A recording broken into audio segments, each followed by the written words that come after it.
Halo, kami dari kelompok 3. Nama saya Akbar Ardiansa Amindah dan teman saya. Nama saya Velia Rahmayanti. Saya Feni Maulina. Di sini kami akan menjelaskan chapter 3 mengenai philosophical ethics and business. Dengan tujuan pembelajaran, Hal pertama yang akan kita bahas ialah mengenai tradisi utama kerangka kerja etis, di mana tradisi etika dalam filosofi ini seharusnya bukan merupakan suatu hal yang baru gitu bagi kita, karena tradisi etika dalam filsafat mencerminkan bagaimana cara berpikir secara umum, seperti halnya bagaimana kita harus menjalani hidup atau apa yang harus kita lakukan dan lain-lain. Nah, tradisi utama kerangka kerja etis ini terdiri dari 3 kategori. Yang pertama itu ada ethic of konsekuensi, yang mana merupakan suatu pertimbangan dalam pengambilan keputusan. Karena setiap keputusan akan selalu ada konsekuensinya. Nah, keputusan yang diambil oleh pemimpin tentunya akan berpengaruh terhadap orang banyak termasuk karyawan-karyawannya. Idealnya, seorang pemimpin harus mempunyai integritas yang menjunjung tinggi nilai moral dan etika. Nah, sehingga keputusan yang diambilnya ialah mengacu tidak hanya kepada kepentingan pribadinya, melainkan untuk kepentingan orang banyak dan juga karyawan serta perusahaannya. Yang ketiga ialah ethic of character. Contohnya yang ada di buku ialah pemimpin menaikkan gaji karyawannya ketika perusahaan mampu untuk melakukan hal tersebut. Selanjutnya terdapat 3 kerangka etik dalam bisnis modern, yaitu yang pertama utilitarianism, yang kedua principle based framework, yang ketiga virtue ethic. Untuk detail ketiganya akan dibahas lebih lanjut.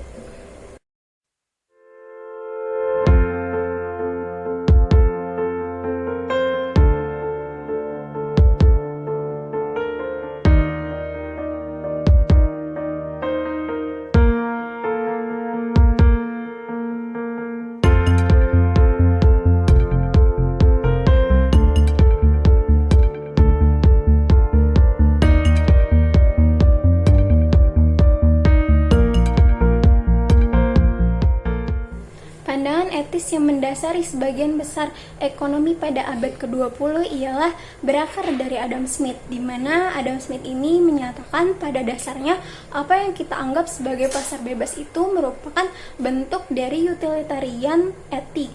Nah, ia pun menyatakan saat individu dibiarkan bebas mencari kepentingan sendiri di pasar bebas, maka mereka akan mendapatkan kesejahteraan atau kebahagiaan publik. Namun, untuk contoh penerapan utilitarian etik dalam perusahaan saat ini ialah pada PT Indosat Tbk. Sebagai bentuk komitmen Indosat dalam meningkatkan kesejahteraan hidup masyarakat, Indosat telah melaksanakan berbagai program-program yang diharapkan dapat meningkatkan kesejahteraan masyarakat Indonesia untuk menjadi lebih baik. Nah, dengan mematuhi regulasi prinsip dalam transparansi, akuntabilitas, pertanggungjawaban, interpredensi, dan kesejahteraan, selain itu, mengembangkan budaya peduli lingkungan, termasuk upaya-upaya untuk mengurangi penggunaan emisi karbon dalam kegiatan perusahaan Indosat. Selanjutnya, bagaimana cara untuk mencapai tujuan utilitarian? Apa sarana terbaik untuk mencapainya? Menurut Adam Smith, sarana terbaik untuk mencapai utilitarian ialah dalam pasar bebas dan kompetitif, yaitu untuk mencapai tujuan utilitarian itu sendiri. Dalam ekonomi pasar bebas klasik, kegiatan ekonomi bertujuan untuk memuaskan permintaan konsumen. Orang-orang dibuat bahagia, kesejahteraan meningkat ketika mereka mendapatkan apa yang mereka inginkan.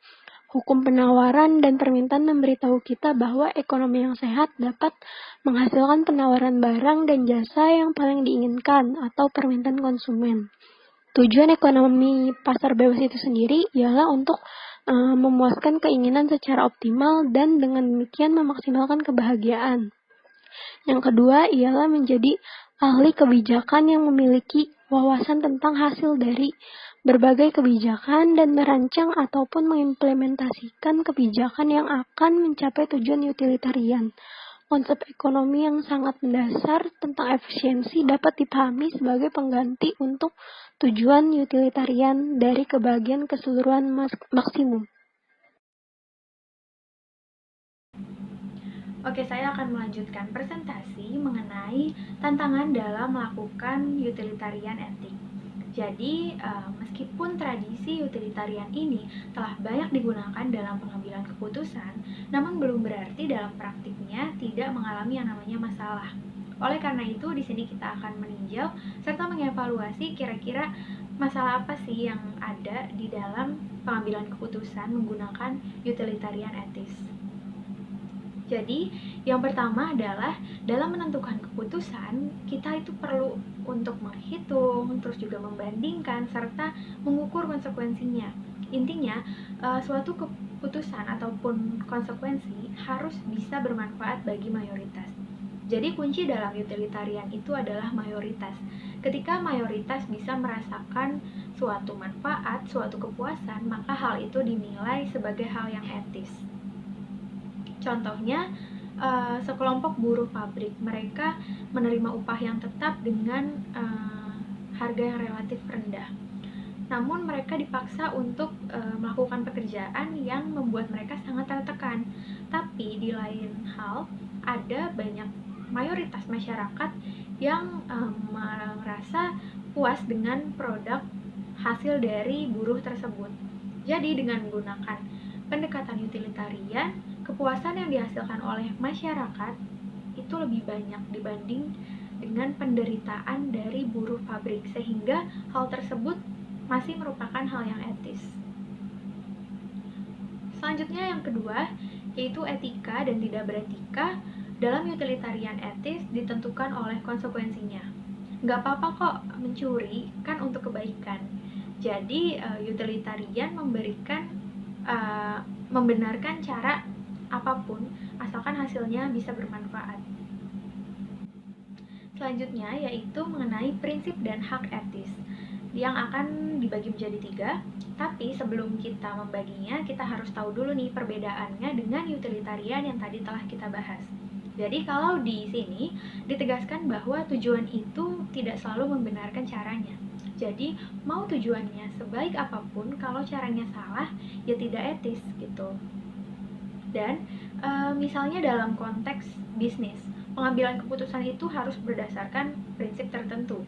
Di sini prinsip akan dijadikan sebagai aturan yang harus diikuti maupun itu konsekuensinya baik ataupun buruk. Nah, nantinya aturan ini juga akan memunculkan suatu tugas etis pada masing-masing peran. Misalnya, peran kita sebagai mahasiswa, kita diberi aturan untuk tidak melakukan plagiat. Nah, jadi tugas kita yaitu menghindari plagiarisme. Kemudian karyawan diharuskan mengikuti kode etik yang telah ditetapkan perusahaannya masing-masing. Bahkan di sini saya mencontohkan PBB, dia melaunching Global Compact namanya. Jadi nantinya bisnis-bisnis yang tergabung dalam Global Compact ini harus punya komitmen untuk mematuhi prinsip etik di bidang HR, labor, environment, dan anti-corruption yang telah mereka buat. Yang pertama ada HR and Datis. Jadi pada dasarnya individu itu kan memiliki hak dasar yang tidak boleh dilanggar. Oleh karena itu, hak tersebut juga dapat melindungi individu agar tidak dikorbankan dalam kepentingan tertentu. Selain itu, dalam tugas etis, kita juga perlu menerapkan yang namanya categorical imperative. Seperti yang dikatakan oleh Immanuel Kant, bahwa kita itu nggak boleh memperlakukan orang lain sebagai alat untuk kepentingan diri kita sendiri. Contohnya, kerja paksa terhadap anak-anak. Meskipun anggap hal itu dapat meningkatkan pertumbuhan ekonomi, tapi tetap aja hal itu tuh nggak etis. Kenapa? Karena melanggar hak anak. Karena anak belum bisa berpikir secara rasional dan juga memilih tujuan mereka dengan jelas gitu. Dan Selanjutnya yang kedua yaitu HR and Social Justice. Di sini ada dua pendapat mengenai hal ini. Ada libertarian dan juga egalitarian. Kalau libertarian, dia ini menganggap bahwa keadilan sosial itu merupakan kebebasan. Jadi dikatakan etis kalau suatu keputusan bisa memberikan kebebasan bagi masing-masing individu. Dan sedangkan yang kedua, menurut egalitarian, keadilan sosial itu adalah kesetaraan. Nah, hal ini pula yang bisa mendukung tanggung jawab pemerintah untuk menjamin perekonomian yang merata bagi rakyatnya. Selanjutnya, human rights and labor rights. Jadi, untuk membedakan HR and labor rights, kita bisa mencontohkan hak karyawan. Karyawan itu kan akan mendapatkan 3 hak, yaitu akan mendapatkan legal rights, terus juga contractual agreement atau perjanjian kontrak, serta moral rights. Jadi nantinya dalam legal rights itu seperti yang telah ditetapkan oleh undang-undang bahwa diatur mengenai hak atas upah, tawar-menawar, dan bebas dari peracahan dan sebagainya. Sedangkan kalau perjanjian kontrak itu perjanjian mengenai hak atas barang-barang sebagai imbalan karyawan tersebut telah bekerja dengan baik gitu, seperti dana pensiun atau asuransi dan lain-lain. Nah, yang ketiga, hak moral inilah nantinya yang dapat mengklaim bahwa legal rights dan perjanjian kontrak itu nggak mungkin tidak terjadi gitu. Jadi hak moral inilah yang bisa mengikat agar karyawan tersebut tidak ditipu. Tantangan, hak, dan kewajiban etis. Di sini terdapat 2 poin mengenai tantangan tersebut. Tantangan utama pertama yaitu mengenai etika terhadap hak, yaitu adalah tidak adanya kesepakatan antara scope and range atau biasa dibilang seberapa jauh, seberapa dalam, seberapa luas jangkauan terhadap hak tersebut. Dan bahkan kritikus dan peneliti pun tidak bisa menjawab pertanyaan seperti hal-hal baik manakah yang telah memenuhi syarat dan hal-hal apa hak mana saja yang diinginkan orang lain. Lalu tantangan 2 di mana ada masalah-masalah mengenai penerapan teori hak untuk situasi kehidupan nyata. Dengan adanya hak asasi manusia yang dicap sebagai hak dasar mendasar, bagaimana kalau misalkan ada hak satu individu dengan satu individu lainnya diberlakukan secara adil? Contohnya, ada satu individu yang membutuhkan perawatan medis dan satu dokter yang membutuhkan hak upah atas perbuatannya. Bagaimana kalau misalkan satu individu yang membutuhkan perawatan medis itu tidak memiliki biaya untuk memenuhi biaya perawatan medis tersebut?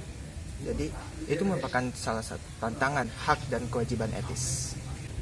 Virtue etik atau teori keutamaan atau juga bisa dibilang teori kebajikan merupakan suatu pendekatan etika yang mempelajari ciri-ciri atau kebiasaan karakter yang merupakan kehidupan manusia yang baik, kehidupan yang layak dijalani pula. Dan virtue ini memberikan jawaban untuk pertanyaan etis dasar, orang seperti apa saya? Dan sebagian besar teori-teori sebelumnya seperti utilitarian dan principle based framework itu merupakan kerangka kerja yang fokus pada aturan yang mungkin kita ikuti dalam memutuskan apa yang akan kita lakukan nantinya, baik sebagai individu maupun masyarakat. Dan pendekatan-pendekatan ini mengandung alasan praktis dalam hal memutuskan bagaimana bertindak dan apa yang harus dilakukan. Virtue etik ini merupakan tradisi dalam etika filosofis yang mencari deskripsi lengkap dan terperinci tentang sifat-sifat karakter tersebut atau sifat-sifat baik yang akan membentuk kehidupan manusia yang baik. Virtue dapat dipahami sebagai sifat-sifat karakter yang akan membentuk bagian dari kehidupan manusia yang baik dan bermakna. Dan terdapat beberapa karakteristik yang biasanya dianggap sebagai bagian dari kehidupan manusia yang baik dan bermakna, yaitu being friendly and cheerful, having integrity, being honest, forthright and truthful, and being tolerant. Tersebut merupakan beberapa karakteristik yang sudah saya bilang sebagai bagian dari kehidupan manusia yang baik dan bermakna. Virtue etik atau etika keutamaan menggeser fokus dari pertanyaan tentang apa yang harus dilakukan seseorang seperti teori utilitarian ataupun principle based framework menjadi fokus pada siapa orang itu. Pergeseran ini tidak hanya menuntut pandangan etika yang berbeda, tetapi setidaknya sama pentingnya juga. Dalam perbedaan ini, tersirat bahwa pengakuan dalam identitas kita sebagai individu sebagian dibentuk oleh keinginan, keyakinan, nilai-nilai, dan sikap kita. Karakter di sini yang saya maksud yaitu jumlah dari sifat-sifat dan kebiasaan-kebiasaan yang relatif ditetapkan dari seseorang individu. Seiring dengan pertimbangan dan pilihan rasional karakter seseorang, menjelaskan bagaimana dia membuat keputusan dan bertindak. Karakteristik tidak seperti setelan pakaian yang Anda pakai atau lepas begitu sesuka hati. Sebaliknya, diri pribadi identik dengan disposisi, sikap, nilai, dan kepercayaan seseorang yang paling mendasar dan bertahan lama. Etika keutamaan dapat menawarkan kepada kita pemahaman yang lebih lengkap tentang kehidupan dalam bisnis. Daripada hanya menggambarkan perilaku orang dari sisi baik atau buruknya, serta keputusan yang benar ataupun salah, etika keutamaan mendorong deskripsi yang lebih lengkap tentang orang secara keseluruhan. Selain menghubungkan virtu dengan konsepsi kehidupan manusia yang lebih penuh, etika keutamaan juga mengingatkan kita untuk memeriksa bagaimana ciri-ciri karakter dibentuk dan dikondisikan.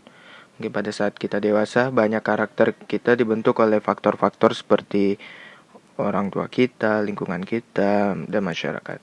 Tapi, lembaga sosial yang kuat seperti bisnis dan terutama tempat kerja kita sendiri, serta peran khusus kita di dalamnya, memiliki pengaruh besar pada pembentukan karakter kita. A decision-making model for business ethics. Di sini, proses pengambilan keputusan yang diperkenalkan yaitu bertujuan untuk membuat keputusan bisnis yang bertanggung jawab secara etis. Dan apa yang telah ditinjau, proses pengambilan keputusan sini ada 7, di mana ada determine the facts, identify the ethical issues involved, identify stakeholders, consider the available alternative, consider how a decision affects stakeholder, make a decision, and last but not least, monitor and learn. Determine the fact. Kumpulkan semua fakta yang relevan pada tahap ini. Sangat penting pada tahap ini kalau bahwa kita tidak bias untuk keputusan tertentu. Kemudian dengan mengumpulkan hanya fakta-fakta yang mendukung satu hasil tertentu. Ya, tahap yang kedua, identify the ethical issues involved. Di mana timbul pertanyaan, kita harus membuat pertanyaan, apa dimensi etisnya, apa masalah etika. Terus seringkali kita bahkan tidak memperhatikan dilema etika. Dan pada tahap ini juga kita harus hindari miopia normatif, atau disebut normatif miopia. Lalu yang ketiga, identify stakeholder.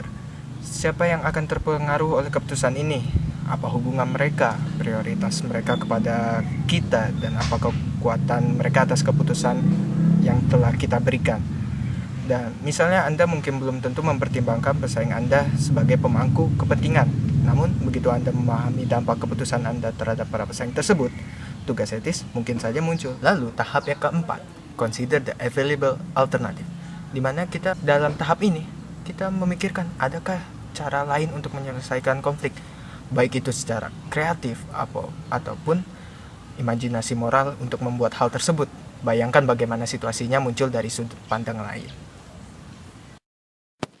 Langkah selanjutnya yaitu consider how a decision affects stakeholder, di mana kita mengambil sudut pandang orang lain yang terlibat, bagaimana setiap pemangku kepentingan tersebut dipengaruhi oleh keputusan yang kita buat, dan bandingkan dan pertimbangan alternatifnya, di mana konsekuensinya, hak-hak dan prinsipnya, serta implikasi terhadap integritas dan karakter personal tersebut. Lalu, langkah selanjutnya yaitu make a decision, di mana yang utama kita harus perhatikan yaitu apa rencana Anda dan bagaimana Anda akan mengimplementasikannya. Itu poin penting. Selanjutnya, monitor and learn, di mana sudahkah Anda membangun mekanisme untuk penilaian keputusan Anda dan kemungkinan untuk merubahnya atau memodifikasinya. Pastikan Anda belajar dari setiap keputusan dan bergerak maju dengan pengetahuan yang meningkat. Anda mungkin menghadapi keputusan serupa di masa mendatang. Bab ini menjelaskan 3 kerangka penting etika secara historis dan filosofis. Mungkin beberapa materi memang tidak berkaitan untuk kelas etika bisnis, tapi semua itu penting secara praktis. Dan memahami filosofis etika ini memungkinkan kita untuk lebih sadar akan masalah etika dan memungkinkan kita lebih baik dalam membuat suatu keputusan yang lebih masuk akal juga. Mungkin video materi cukup sampai di sini mengenai philosophical ethics and business. Thanks for watching and stay healthy.